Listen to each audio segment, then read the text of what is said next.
All right, this is my second time doing this because when I tried to edit this after, the screen recording keeps freezing. So I'm going to try and do this in little segments and as quickly as possible so it doesn't freeze. So analysing George's forehand, the first thing is that his contact point is too close. Like his elbow is almost behind his body. It's too jammed. It's way too jammed. It's way too tight. You don't want to be hitting your forehand where everything is jammed and tight.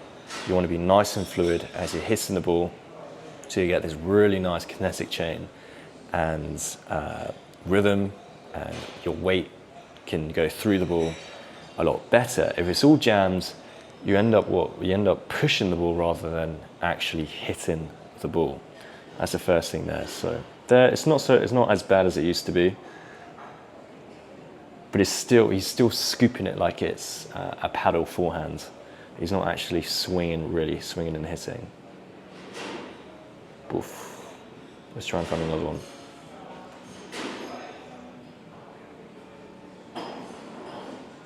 Yeah.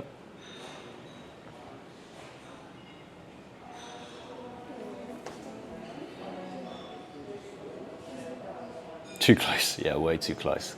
If you look at this forehand, everything gets jammed up. He ends up hitting the ball late, very, very late, and it's an awkward, like a push and a shovel rather than actually swinging and hitting the ball. He definitely needs to prepare a lot earlier.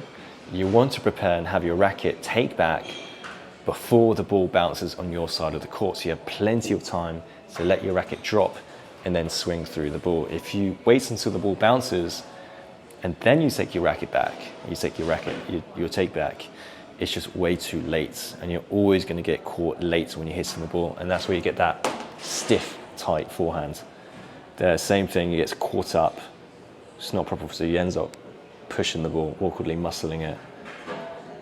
It's not as flowy as you want it to be. This is still much better than it was last week and the week before that, so it's improving incrementally. Let's have a look at one more. Tight there, yeah.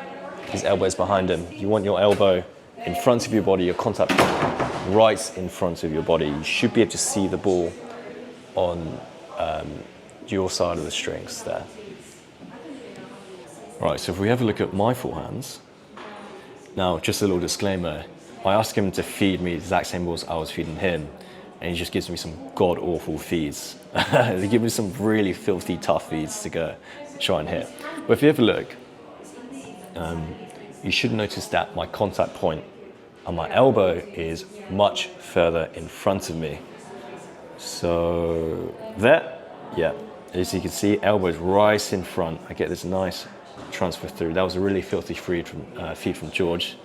He was making it real tough for me. Like that, yeah, I don't know, he was I think I then show him how I want him to feed it.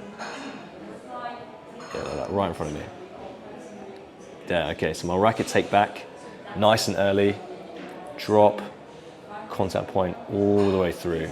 I'm staying nice and steady as I'm hitting the ball. It's just the main takeaway is contact point, elbow in front of my body. You want to imagine that you are throwing the racket and you're throwing your body into the ball, through the ball. It's the same way as if you were to throw a punch. You wouldn't just stand in place and just throw the punch.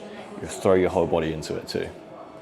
Okay, another important lesson is that you want to keep your head nice and steady, because your body follows your head. If your head is moving, your body is also moving. When you're trying to hit a shot and everything's moving chaotically, you're not going to be hitting a very clean strike. So the head must stay very, very still on contact. You want to keep your eyes on the contact point, and even after you finish your shot, your head, you can still look up. You can still look up with your eyes, but your head should still stay on the contact point, and after you've completed your swing, that's when you can look up. Because if you look up too early, the body then follows, opens up way too early, and often you end up hitting it flat and long. You want to keep everything on top of the ball. Yeah, let's have a few more. They're nice and steady. You want to imagine that there's a photographer on the side of you, and you are posing for that photographer, and only after you've completed the shot, then you can look up. He doesn't keep his eyes on the ball. He actually, on contact, he's looking up. You want to keep your eyes on the ball the entire time, up until contact, and then that's where you keep your eyes on the contact point for a little bit longer, and then you look up with your eyes there, whereas he's sort of hitting it, not even looking at the ball. So let's have a look. Let's have a look at his eyes. Here he is. Oh, yes, at least he's locked in. He's doing that. Right, look at the contact point. He looks at the ball, stops looking at the ball, hits the ball, not looking at the ball, and he's looking straight at me. You don't want to look at me, you want to look at the ball. There, that's it. Eyes on the ball, on the ball, on the ball, on the ball. Okay, and that one he looks at it. Okay. Let's have a look at another one. There was somewhere where it was pretty egregious and I thought it looked pretty funny.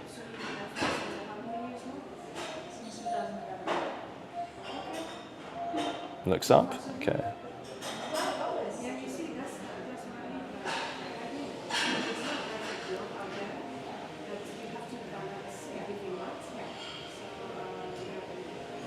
Okay, this must have been after I told him. Let's have a look at one more.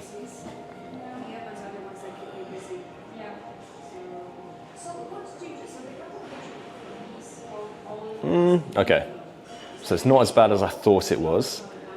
There was one forehand where he was literally looking up like that. Let's see if I can find it, but it seems like he's doing all right, to be fair. It was probably just that one.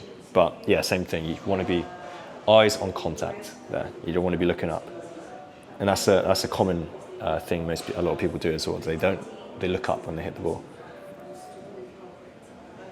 Can't find it, but okay. That's a lot better than I thought it was.